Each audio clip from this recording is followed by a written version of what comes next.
اللہ کے نبی صلی اللہ علیہ وسلم نے دوسری چیز بیان فرمائی، الحج یہدم ما کان قبلہ، حج جو ہوتا ہے وہ انسان کے پچھلے گناہوں کو مٹا دیتا ہے، ختم کر دیتا ہے۔ دوسری چیز، تیسری چیز اللہ کے نبی صلی اللہ علیہ وسلم نے بیان فرمائی، الہجرت تہدم ما کان قبلہا، ہجرت سے پہلے کے گناہوں کو مٹا دیتی ہے،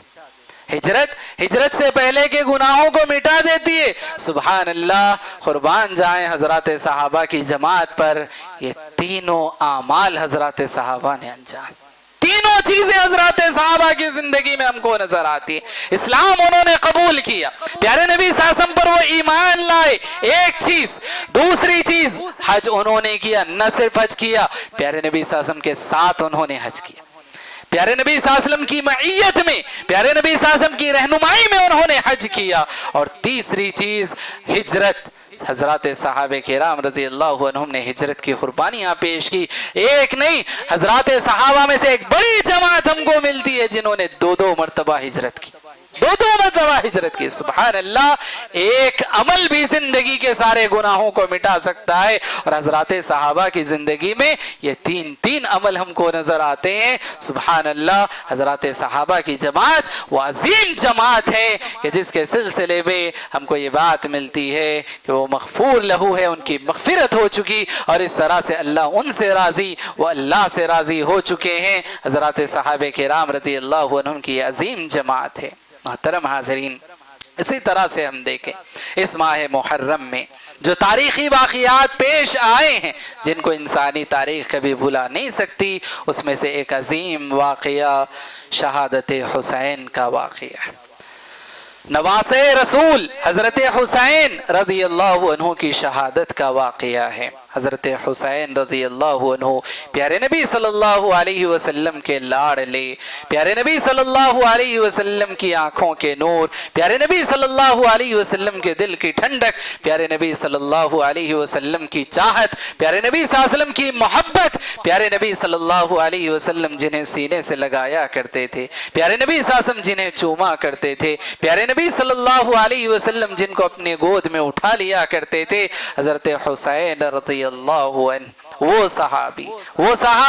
وہ دونوں بھائی، وہ دونوں نواسے پیارے نبی صلی اللہ علیہ وسلم کے، جن کے سلسلے میں پیارے نبی صلی اللہ علیہ وسلم نے فرمایا سیدہ شباب اہل الجنہ، اللہ کے نبی صلی اللہ علیہ وسلم نے فرمایا یہ میرے دونوں نواسے جنت کے نوجوانوں کے سردار ہوں گے،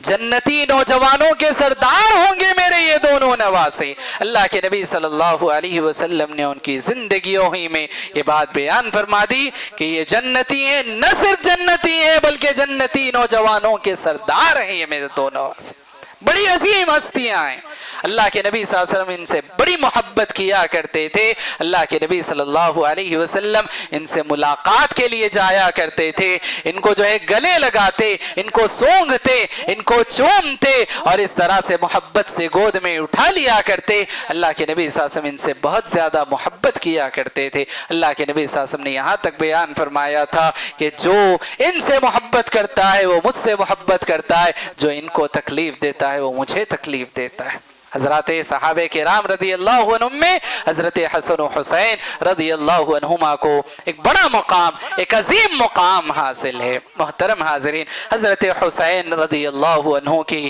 جو شہادت کا واقعہ پیش آیا وہ اسی ماہ محرم کی 10 تاریخ کا واقعہ، اسی ماہ محرم کی 10 تاریخ کو یہ عظیم سانحہ پیش آیا، یہ عظیم واقعہ پیش آیا، اور اس طرح سے جو ہے یہ جو واقعہ ہے یقینی معنوں میں ایک بہت بڑا سانحہ ہے، ایک بہت بڑا سانحہ ہے، اور اس طرح سے یہ جو واقعہ اسی ماہ محرم کی 10 تاریخ کو پیش آیا۔ محترم حاضرین، اس واقعے کی آڑ میں ہم دیکھتے ہیں کہ جو شیعہ حضرات ہیں وہ کس طرح کی جو ہے بدعت و خرافات میں مبتلا ہوتے ہیں۔ اللہ کے نبی صلی اللہ علیہ وسلم نے جن چیزوں سے منع فرمایا، اپنے آپ کو پیٹنا، اپنے گالوں کو پیٹنا، ماتم کرنا، اپنے آپ کو تکلیف دینا، اپنے گریبانوں کو چاک کرنا، ان سارے کاموں کو اللہ کے نبی صلی اللہ علیہ وسلم نے جاہلیت کے کام قرار دی، جاہلیت کے کام قرار دیے۔ اللہ کے نبی صلی اللہ علیہ وسلم نے فرمایا جو گالوں کو پیٹے، جو سینہ چاک کرے، اپنے دامن کو چاک کرے اور اس طرح سے جو ہے ماتم کرے اور جاہلیت کے نعرے لگائے، اللہ کے نبی صلی اللہ علیہ وسلم نے فرمایا کہ یہ جاہلی کاموں میں سے ہے، یہ نوحہ کرنا، یہ ماتم کرنا، یہ جو ہے اسلامی کاموں میں سے نہیں ہے، شریعت کے احکام نہیں ہے، شریعت کا یہ کام نہیں ہے۔ اور اس طرح سے جو ہے یہ سارے کام جس طرح سے اس ماہ محرم میں حضرت حسین رضی اللہ عنہ کی شہادت کی آڑ میں یا حضرت حسین رضی اللہ عنہ کی محبت کی آڑ میں یہ جو سارے کام کیے جاتے، یاد رکھیں یہ غیر اسلامی کام ہیں، ان کا اسلام سے کوئی تعلق نہیں ہے۔ محترم حاضرین، حضرت حسین رضی اللہ عنہ کی شہادت یقیناً یہ بڑا عظیم سانحہ تھا اور اس طرح سے دلوں کو دکھانے والا، غموں اور اسی طرح سے جو ہے جس طرح سے یہ واقعہ پیش آیا، یہ بڑی آزمائش تھی، یہ کوئی معمولی واقعہ نہیں تھا، یہ بڑی عظیم جو ہے آزمائش تھی۔ اور کیوں نہ ہو، یقیناً میرا اور آپ کا ایمان ہے، اللہ کے نبی صلی اللہ علیہ وسلم نے حدیث میں یہ بات بیان فرمائی، سب سے زیادہ جو آزمائشیں انسانوں پر آئی وہ پیغمبروں کی جماعت پر آئی، وہ پیغمبروں پر سب سے زیادہ آزمائشیں آئیں، اور ان کے بعد جو ایمان میں جو ان سے جتنا زیادہ قریب ہوں گے ان پر اتنی جو ہے مصیبتیں آئیں گی، ان پر اتنی آزمائشیں آئیں گی۔ تو اس اعتبار سے ہم دیکھیں سیدہ شباب اہل الجنہ، جنت کے نوجوانوں کے سردار ہیں، اتنا بڑا مقام کیا ایسے ہی حاصل ہو جائے گا؟ کیا ان کی زندگیوں میں آزمائش نہیں آئے گی؟ یقیناً آئے۔ آپ دیکھیں حضرت حسن رضی اللہ عنہ کتنی بڑی آزمائش سے وہ پار ہوئے۔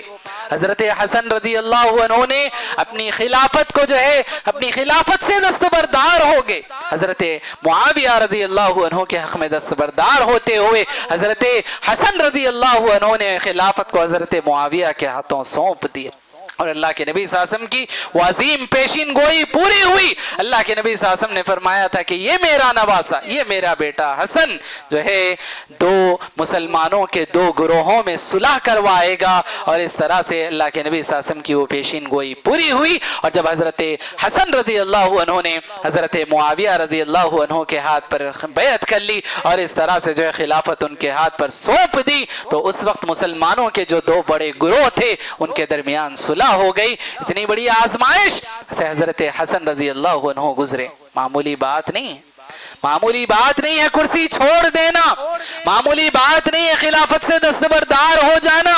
اور اس طرح سے جو ہے اپنے مقام، اپنے مرتبے، اپنے رتبے سے جو ہے اپنے آپ کو جو ہے ہٹا دینا اور اس طرح سے اپنے مقام سے دستبردار ہو جانا، یہ کوئی معمولی بات نہیں تھی۔ حضرت حسن نے وہ کر دکھایا، حضرت حسن نے اپنے مقام کو چھوڑ کر دکھایا، خلافت سے دستبردار ہو کر بتایا، اور اس طرح سے پیارے نبی صلی اللہ علیہ وسلم کی اس عظیم پیشین گوئی کو پورا کیا۔ پیارے نبی صلی اللہ علیہ وسلم نے جو بات کہی تھی کہ میرا یہ نواسا دو مسلمانوں کے عظیم گروہوں میں جو ہے صلح کروائے گا، اس طرح سے ان کے ذریعے سے صلح ہو گئی، اور اس طرح سے حضرت حسن کی جو ہے یہ آزمائش ان کی زندگی میں آئی۔ حضرت حسین رضی اللہ عنہ کی زندگی میں یہ بڑی آزمائش تھی، یہ بڑی آزمائش تھی، یہ کربلا کا واقعہ جو پیش آیا، حضرت حسین کی زندگی میں یہ جو شہادت کا واقعہ پیش آیا، اور اس طرح سے حضرت حسین کو جو شہید کیا گیا، یہ عظیم جو ہے آزمائش حضرت حسین رضی اللہ عنہ کی زندگی میں آئی۔ محترم حاضرین، اور اس جو ہے عظیم آزمائشی کی بنا پر اللہ رب العالمین نے وہ مقام ان کو عطا فرمایا کہ جنتیوں کے جو ہے نوجوانوں کا سردار ان کو بنایا کہ جنتیوں کے نوجوانوں کا سردار پیارے نبی صلی اللہ علیہ وسلم نے ان کو قرار دیا ہے۔ محترم حاضرین، یہ بات یاد رکھیں، جنہوں نے حضرت حسین کے ساتھ یہ کام کیا، یقیناً ہم لعنت کرتے ہیں ایسے لوگ، لعنت بھیجتے ہیں ایسے لوگوں پر، وہ کوئی دیندار نہیں تھے، اور جو کام انہوں نے کیا وہ کوئی صحیح کام نہیں تھا، وہ غلط کام تھا، غلط انہوں نے کیا، حضرت حسین کے ساتھ جو انہوں نے کیا وہ غلط تھا، لعنت ہو اللہ رب العالمین کی ایسے لوگوں پر۔ لیکن یہ بات یاد رکھیں، حضرت حسین کے اس واقعے کو سامنے رکھ کر، حضرت حسین کی شہادت کی آڑ میں، حضرت حسین کی محبت کی آڑ میں حضرات صحابہ کو برا بھلا کہنا، حضرات صحابہ کے سلسلے میں گستاخیاں کرنا ایک مسلمان کو زیب نہیں دیتا۔ حضرت حسین سے محبت کرنے والا یقیناً حضرات صحابہ سے محبت کرنے والا ہوگا۔ ایسا نہیں ہو سکتا کہ کوئی انسان حضرت حسین سے تو محبت کرے لیکن حضرت صحابہ سے جو ہے بغض رکھے، یہ ناممکن ہے، یہ ناممکن ہے، بات یاد رکھیں۔ حضرات صحابہ سے محبت حضرت حسین سے محبت ہے، اور حضرت حسین سے محبت حضرات صحابہ سے محبت ہے، اس لیے کہ یہ دونوں آپس میں ایک دوسرے سے محبت کرنے والے تھے۔ حضرت حسین کو حضرات صحابہ سے محبت تھی اور حضرات صحابہ کو حضرت حسین سے محبت تھی، اور اس طرح سے حضرات صحابہ سے جو ہے محبت اس بات کی دلیل ہے کہ وہ حضرت حسین سے محبت ہے، اور حضرت حسین سے محبت یہ اس بات کا تقاضا کرتی ہے کہ تم کو حضرات صحابہ سے محبت ہونی چاہیے۔ حضرت حسین کی محبت کی آڑ میں حضرات صحابہ کے سلسلے میں بغض رکھنا، ان کے خلاف برا بھلا کہنا ایک مسلمان کو یہ بات زیب نہیں دیتی۔ اور یہ بات یاد رکھیں، کوئی انسان کسی ایک صحابی کے سلسلے میں بھی اپنے دل میں اگر بغض رکھتا ہے، کسی ایک صحابی کے سلسلے میں بھی اگر برا بھلا کہتا ہے، وہ مومن نہیں ہو سکتا، وہ مومن نہیں ہو سکتا، یاد رکھیں۔ پھر چاہے کوئی صحابی ہو، ادنا سے ادنا صحابی کے سلسلے میں بھی اگر کوئی انسان اپنے دل میں بغض رکھتا ہے، نفرت رکھتا ہے، یا اسی طرح سے ان کے سلسلے میں برا بھلا کہتا ہے، وہ ایک مومن نہیں ہو سکتا، وہ مومن نہیں ہو سکتا، یاد رکھیں۔ تو اس طرح سے حضرت حسین رضی اللہ عنہ کی شہادت، اس سے بھی کچھ عظیم جو ہے پیغام یا اسی طرح سے کچھ اسباق ہم کو ملتے ہیں، کچھ اسباق ہم کو ملتے ہیں۔ ایک سبق ہم کو یہ ملتا ہے کہ ہم دیکھیں شیطان اچھائی کے راستے سے انسان کو جو ہے بہکا دیتا ہے، اچھائی کے راستے سے، اچھائی کے نام کے ذریعے سے انسان جو ہے، انسان کو شیطان بہکا دیتا ہے۔ آپ دیکھیں ایک طرف لوگ کس طرح کی بدعات و خرافات میں مبتلا ہیں، ایک طرف پیارے نبی صلی اللہ علیہ وسلم کی پیدائش اور میلاد کے نام پر شیطان نے انسانوں کو بہکایا اور لوگ کس طرح کے جو ہے کام کرنے لگ گئے، تو دوسری طرف پیارے نبی صلی اللہ علیہ وسلم کے نواسے کی شہادت کے نام پر ایسے کام شیطان نے انسانوں کو بتائے کہ کیا کیا کام نہ جانے جو ہے اس نام پر کیے جاتے۔ یہ شیطان کا بہکاوا ہے، یہ شیطان کا بہکاوا ہے۔ شیطان اچھے نام کے ذریعے سے، اچھائی کے ذریعے سے ایک اچھی سوچ پیدا کر کے جو ہے انسان کو بہکاتا ہے، کہتا ہے کہ دیکھو حضرت حسین کی محبت میں ہم یہ کام کر رہے ہیں، پیارے نبی صلی اللہ علیہ وسلم کی محبت میں ہم یہ کام کر رہے ہیں، آپ مجھے بتائیں حضرت حسین رضی اللہ عنہ سے محبت کرنے والا کیا وہ ایسے کام کرے گا؟ کیا وہ حضرات صحابہ سے یا حضرت حسین سے محبت کرنے والا ایک حرام چیز شراب پی کر حضرت حسین کا نام لینے والا ہوگا؟ کیا آپ مجھے بتائیں حضرت حسین سے محبت کرنے والا کیا اس طرح کی حرکتیں سڑکوں پر حضرت حسین یا حسن یا حسین کے نعرے لگاتے ہوئے کیا سڑکوں پر اس طرح کے کام کرتا ہوا آپ کو نظر آئے؟ کیا یہ محبت ہے؟ کیا یہ محبت ہے؟ کیا محبت میں ایسے کام کیے جا سکتے؟ آپ دیکھیں علم کے نام پر علم بٹھانا اور اس طرح سے جو ہے پنجتن پاک کے نام پر جو ہے حضرات صحابہ، حضرت علی، حضرت فاطمہ، حضرت حسن، حضرت حسین رضی اللہ عنہم اجمعین، ان کے نام کے علم بٹھانا اور اس طرح سے جو ہے پھر سڑکوں پر یہ بتاتے ہوئے گھومنا کہ جو ان کی حاضری ہوتی ہے، ان کی حاضری ہوتی ہے، نعوذ باللہ، وہ پاک دامن خاتون،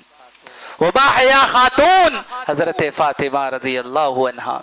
پیارے نبی صلی اللہ علیہ وسلم کی جو ہے لختے جگر، پیارے نبی صلی اللہ علیہ وسلم کی پیاری بیٹی حضرت فاطمہ رضی اللہ عنہا، کتنی باحیا، کتنی باپردہ اور کتنی شریف خاتون، آپ اندازہ لگائیں۔ انہوں نے اپنے شوہر حضرت علی کو یہ وصیت کی تھی کہ میں جب مر جاؤں میرا جنازہ نکالنا تو رات کے اندھیرے میں نکال، رات کے اندھیرے میں میرا جنازہ نکالنا تاکہ کسی کی نظر میرے جو ہے میرے جنازے پر نہ پڑ سکے۔ سبحان اللہ، اتنی باحیا خاتون، اتنی باحیا خاتون، اور ان کا نام لے کر جو ہے سڑکوں پر نکلنا اور اس طرح سے یہ کہنا کہ ان کی حاضری نعوذ باللہ آتی ہے۔ اور کیسے بے دین لوگ، معاشرے کے سب سے بدترین لوگ جو نظر آتے ہیں، آوارہ قسم کے جو لوگ ہوتے ہیں، پینے کھانے والے لوگ، جن کے چہروں پر نبی کی سنت آپ کو نظر نہ آئے گی، جن کی زندگیوں میں نماز کا کوئی اہتمام آپ کو نظر نہیں آئے گا، اور اس طرح سے حرام کاموں میں جو ملوث لوگ ہوتے ہیں، وہ لوگ اس طرح سے جو ہے ان چیزوں کو لے کر یہ کہتے ہیں کہ ان پر جو ہے حضرت فاطمہ، حضرت علی، حضرت حسن، حضرت حسین کی حاضری ہو رہی نعوذ باللہ۔ ایسے لوگ، ایسے بدترین لوگ، حرام کاموں میں ملوث لوگ، حرام غذا کھانے والے، حرام چیز پینے والے، جن کے جو چہروں پر کوئی نور نظر آپ کو نہیں آئے گا، جن کی زندگیوں میں کوئی دینداری آپ کو نظر نہیں آئے گی، وہ لوگ یہ دعوے کریں کہ جو ہے ان پاک باز جو ہے حضرات صحابہ کی روحیں ان پر آتی ہیں، ان پر ان کی حاضری ہوتی ہے، نعوذ باللہ، یہ نہیں ہو سکتا۔ ہمارا ایمان کہتا ہے کہ جو یہ نہیں ہو سکتا، اور روحوں کے واپس آنے کا تو جو ہے کوئی سوال ہی پیدا نہیں ہوتا، اور اس طرح کی حاضری اور ایسے بدترین لوگوں پر، معاشرے کے ایسے جو ہے بدقماش لوگوں پر، پاک باز ہستیوں کا جو ہے یہ نام لے کر ایسے ایسے کام کرنا اور ان کاموں میں شریک ہونا ایک مسلمان کے لیے زیب نہیں دیتا، یاد رکھیں،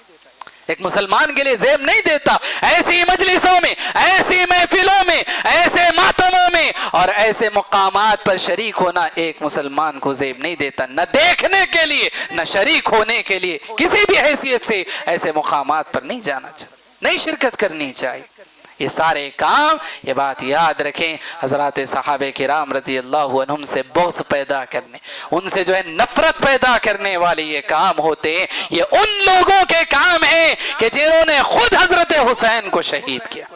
یہ ان لوگوں کے کام ہیں جو خود مکار تھے، دھوکے باز تھے، جو وعدہ خلافی کرنے والے تھے، اور جنہوں نے حضرت علی کے ساتھ دغا کی، جنہوں نے حضرت حسن کے ساتھ جو ہے بے وفائی کی، جنہوں نے حضرت حسین کے ساتھ غداری کی، خود بلایا، خود جو ہے دشمنوں کا ساتھ دیا اور حضرت حسین کی شہادت کے ذمہ دار ٹھہرے، وہ خود اس طرح کے کام کرنے والے اور بھولے بھالے یہ ہمارے مسلمان اور خصوصی طور پر نوجوان ایسے کاموں میں شرکت کرتے، ایسے لوگوں کے ساتھ ہوتے ہیں۔ سبحان اللہ، ایک مسلمان کے لیے بات زیب نہیں دیتی، یاد رکھیں۔